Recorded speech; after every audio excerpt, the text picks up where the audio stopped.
According to the late Edgar Cayce, the Akashic records can be seen as the universe's supercomputer, a central storage facility of all information. Collectively, the Akashic records are a field of energy that holds the past, present, and future knowledge of all things, and it manifests everywhere at once. Within this all-encompassing field are individual energy fields for each being that are immensely vast in their own right. The Akashic records are just like the modern Wi-Fi network. We can't see the Wi-Fi internet, yet we know it's everywhere around us. It's something invisible, yet if you access it, you can reach limitless information. Pretty much anywhere on the planet that has internet access, you can find these hidden secret patterns and codes that are floating around us. It's the same thing with the Akashic records. You only need to tune your consciousness into the right frequency to be able to access this information. Before we continue, we'd like to thank our friends from Skillshare for sponsoring this video. Skillshare is an online learning community with thousands of classes in design, business, technology, and more. Skillshare's mission is to close the professional skills gap and provide universal access to high-quality learning. I really like their calligraphy classes, which teach you the ancient art of calligraphy, together with their illustration classes, which can help you bring to life all of your visions and ideas. The first 500 people who click the link in the description will get 2 months of free access. Explore thousands of classes and fuel your creativity and career with Skillshare. The term Akashic Records was first coined in 1883 by the author Alfred Percy Sinnett in his book Esoteric Buddhism. In it, he describes how, according to Eastern philosophy, universal records physically exist in the ever-pervasive realm known as the Akasha, which can be accessed by enlightened individuals. But what is interesting is that references to the Akashic records can be found thousands of years earlier in the ancient Hindu scriptures. The Mahabharata and the Puranas all mention tales about this mystical, famous Vedic sage known as Narada. Tradition has it that Narada transcended consciousness to gather his knowledge and give teachings of great wisdom. Narada had access to some kind of an essential knowledge that is in the fabric of the divine cosmic order. He has this mystical ability to tap into the universal knowledge directly from the Akasha. Akasha is actually a Sanskrit word which means ether in both the elemental and metaphysical sense. Another ancient being who supposedly accessed the Akashic records was the ancient Egyptian deity known as Thoth, or Hermes Trismegistus. Before he was revered as a god, Thoth was the first great Egyptian philosopher and founder of the ancient mystery schools, receiving his wisdom while in meditative trances, writing over 40 books, including the Emerald Tablet, the Book of Thoth, and the Divine Pymander. To the Egyptians, his knowledge was so vast and all-encompassing that they first began to credit him as the communicator with the gods, eventually inducting him into the Egyptian pantheon. But is there any proof of the existence of the Akashic records? Well, we are limited by modern-day understandings of what qualifies as proof. Anything that cannot be perceived by our physical senses, or something that is, for most, impossible to perceive, it's hard to validate its existence. The truth is, there really is no way to prove, in the material way that we currently define proof, the existence of the Akashic records, because it cannot be seen, touched, heard, or otherwise measured. Like Nikola Tesla said, the day science begins to study non-physical phenomena, it will make more progress in 1 decade than in all the previous centuries of its existence. But even so, after years of studying the nature of electromagnetic and gravitational fields, celebrated futurist and Nobel Prize nominee Dr. Ervin Laszlo announced that he has found evidence of the A, or Akashic field. Dr. Laszlo took work from the discovery of the quantum zero-point energy, which is a radiation field that exists all around us that we can't perceive, but we can detect it indirectly.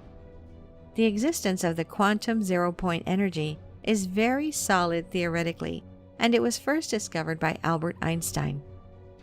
So we know that the zero-point energy exists, and it carries a lot of information about the universe in it. Dr. Laszlo proposed that this didn't carry just a physical information about the physics of the universe, but also it contained intellectual information. According to theoretical physicists, zero-point energy is an all-pervasive sea of quantum energy waves that are invisible, but exist throughout the universe. The fabric of space itself is made of energy and information, and the way this information propagates through the universe is through waves. We call these quantum waves. And so, the Akashic field is made of quantum waves that are common to all intelligent life. This means that all human brains, extraterrestrial brains, and any sort of otherworldly beings also have the ability to tap into these quantum waves, receiving information. This idea of an intelligent informational field that we can access with our consciousness is not pseudoscience. It's not superstition. It is a basic fact that our scientists confirm is actually true. Nearly 2 decades prior to Laszlo's discovery, Nobel Prize-winning physicist Richard Feynman published his groundbreaking work in quantum physics, The Strange Theory of Light and Matter. In it, he explored the idea that electrons in our brains can be activated and informed by quantum waves, affecting our thoughts and subconscious. Richard Feynman talked about the quantum entanglement theory and the idea that you could have subatomic particles at any distance whatsoever and they could affect each other, where information can be sent instantaneously. The human brain is full of electrical activity that creates radiation that a very sensitive radio receiver could pick up, and other minds, other places would also be able to send such waves. Feynman found from the idea of a quantum field of information that even an electron moving in our brains could be receiving radio signals from the past, but to compensate, it must also receive waves from the future. This means that every electron in our brain is actually a receiver. After all, Nikola Tesla was right when he said, "My brain is only a receiver. In the universe, there is a core from which we obtain knowledge, strength, and inspiration. I have not penetrated into the secrets of this core, but I know that it exists." We now know that information could traverse to any part of the universe instantaneously. This could mean that intelligent civilizations could send complex information to us by quantum wave propagation or other means. They could very much be nudging society along through people having apparent visions, which could be nothing more complex than a radio broadcast, some sort of thought transference through the Akashic record. Stories about people who accessed the Akashic records can be found not only in our ancient past, but even in our recent history. In 1923, the 12-year-old Bulgarian peasant girl called Vangelia was playing in a field when a tornado carried her off into the air. Later she was found by her parents, barely alive. She was very frightened, and strangely, her eyes were covered with sand and dust, and she was unable to open them because of the pain. After 3 unsuccessful operations, she remained completely blind. After the accident, slowly, Vangelia developed a striking ability to predict the future and began making accurate revelations for the local population. By the 1980s, the blind prophet, who adopted the name Baba Vanga, which means Grandmother Vanga in Bulgarian, had given thousands of accurate predictions and gained a reputation as the Nostradamus of the Balkans. Baba Vanga said that she could see everything in her mind's eye, and when she would look at a person, she said that she could see their whole life in its totality, from birth through their life until death, as if she was watching a movie. She was the study of many Bulgarian and Soviet scientists who scientifically started testing her and interviewing her and the people that she read. Some of the most prominent politicians and leaders of the Eastern Bloc traveled to her village just to receive her readings.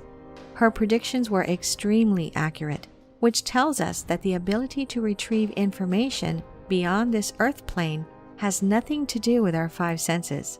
In fact, when she became blind, it is as if her other senses developed to receive messages and information about the past, present, and future. She predicted the day of Stalin's death, for which she spends a short time in prison, being questioned by the Soviets. She predicted the tragedy of 9/11, the nuclear explosion in Chernobyl, the 2004 Indian Ocean tsunami, the sinking of the Russian submarine Kursk, and many other world-changing events. We must remember, these amazing things are coming from someone who was born a peasant, who has not read books, had a slight, maybe functional literacy, and had no access to televisions or any modern source of information. You have to wonder, where was she getting this information from?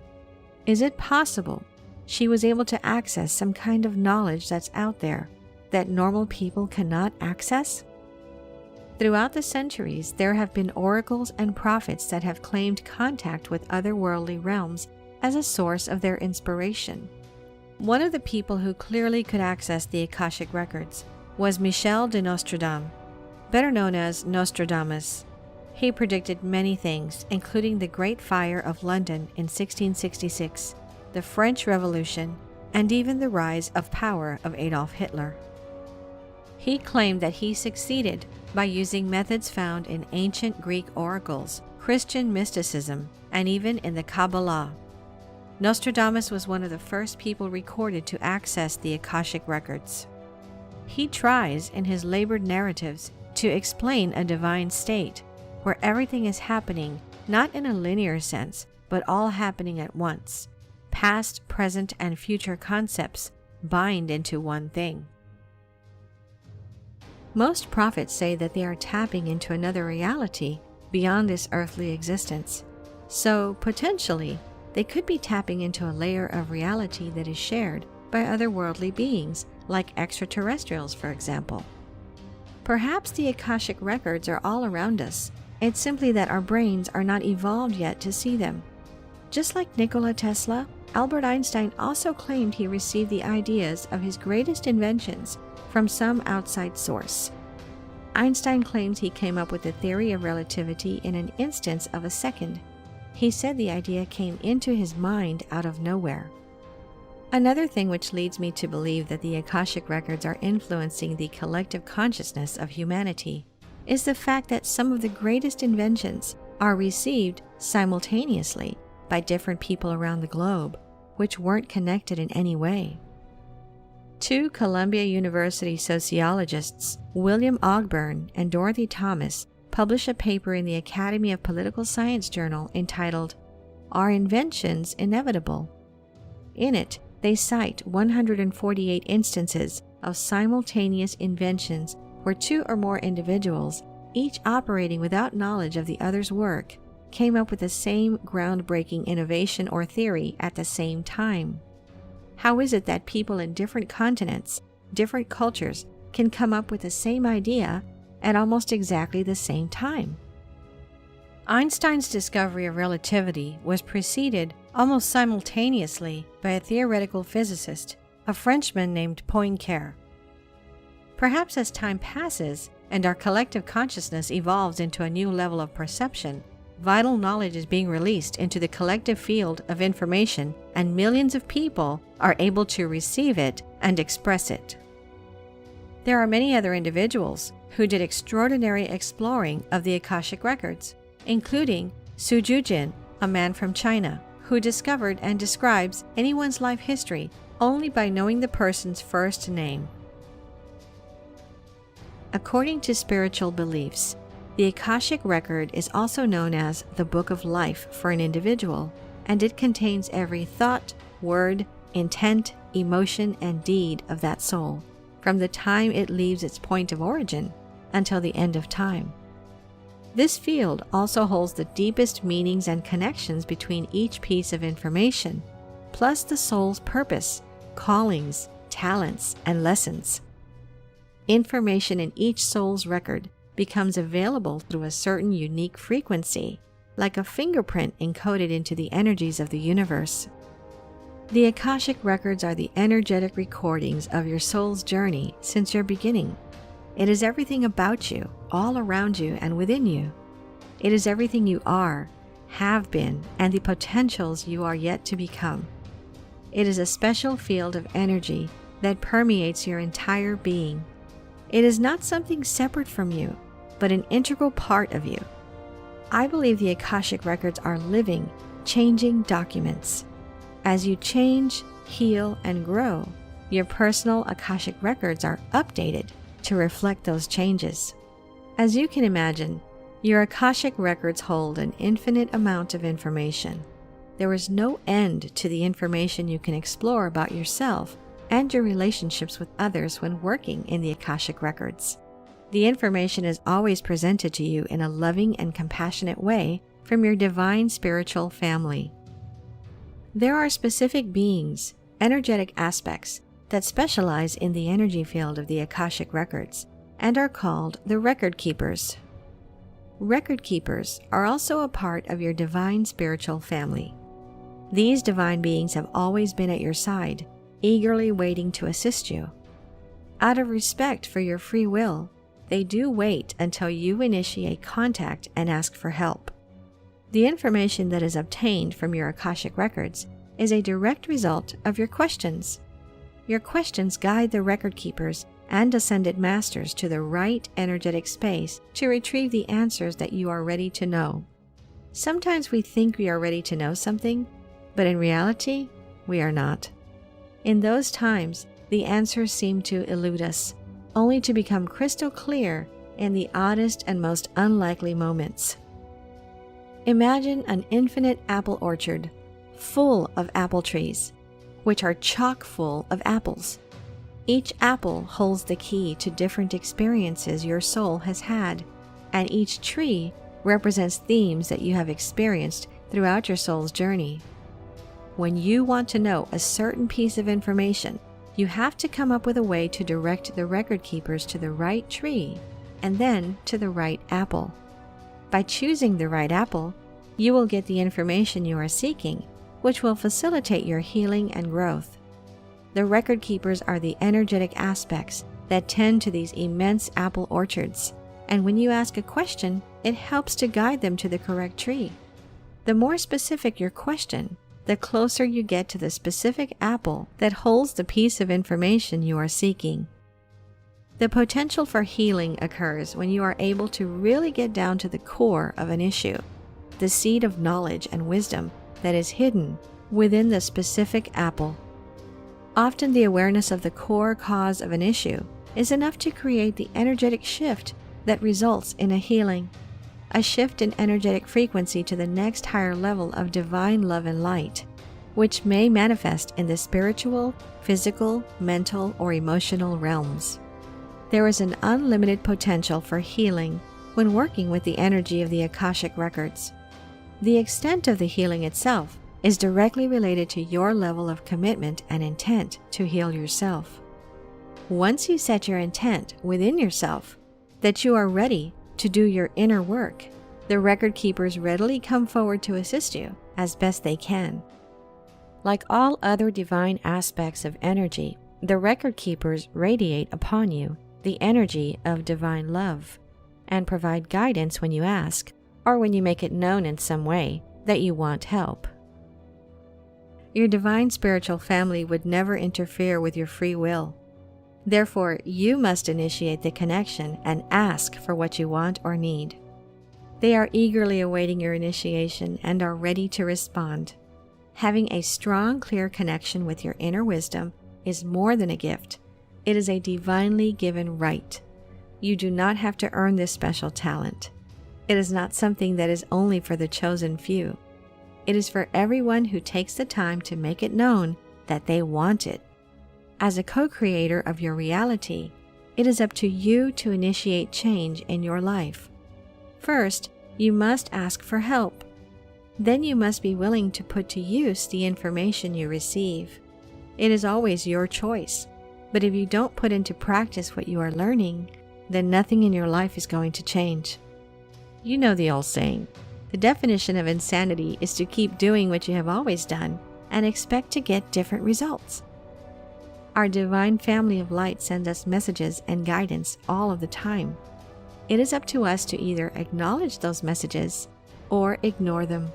They plant the seeds of light and knowledge and wait for us to nurture those seeds. They wait patiently as we allow those seeds to mature into wisdom. They also watch with infinite compassion and acceptance if and when we choose to squash those seeds instead of nurturing them. They radiate us with the same loving energy, even if we choose to make the same old choices and create the same old patterns, essentially ignoring any guidance they were trying to provide. That is what free will is all about.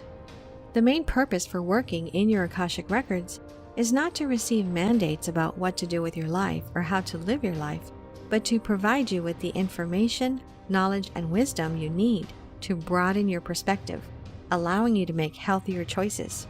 In other words, working with the energy of the Akashic records provides you with the support you need to grow and evolve personally and spiritually.